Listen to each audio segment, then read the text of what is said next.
Musika 2019 edizio honetan, nahiz eta festivalak Londres eta New Yorkeko musikak aztertuko dauzen, gu bereziki Londresera joango gara, Arthur Sullivan eta bere bi operetaren oberturakin, ospetsunetarikoak dira, Mikados aparte, dekogu Pirates of Penzance eta bestetik HMS Pinafore. Eta bestetik joango gara baita be, Edward Elgarren Enigma variazioetako bat joko dugu, Nimrod izenekoa, eta honekin lotuta baita be, joko dugu Elegia para cuerdas, for strings, deitzen dana. Hauek biak bere lagun editoriari zuzendutakoak dira. Nimrod bereziki, adibidez, Nimrod da pasaje bibliko bateko pertsonaia bat, berez ehiztaria dana, eta ehiztaria alemanez Jäger da, eta Jäger justamente da pertsonaren abizena, ez?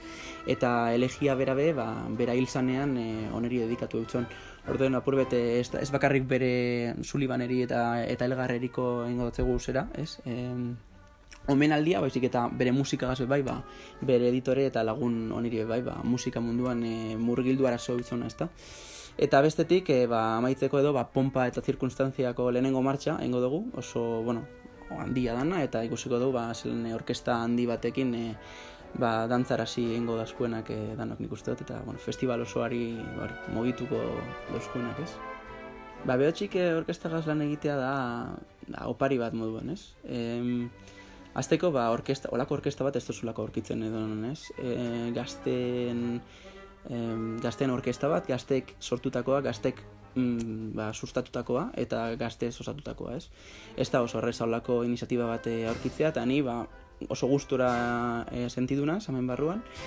Ez bakarrik zuzentzeko eta festival handi eta garrantzitsu baten aurkezteko eta zuzentzeko aukera emotegaitik, baizik eta baita be, gazten iniziatiba bat sustatzeagatik baita be, eta horren parte izateagatik, ez? Orokorrean, hainbat proiektutan osartuta baita be, musika askampo eta dana da gazteen inguruan, eta ilusio handia sartzen dut, olako gazte orkesta bat eta musika mugimendu bat, Bilbon eukitea gainera, nire herritik hurbil, eta asko eskertzen dut zuet, behotxikeri, eta, aukera hau, asko disfrutetan dugun, danok batera, eta danok ikasten dugun, festivalera begira, ez?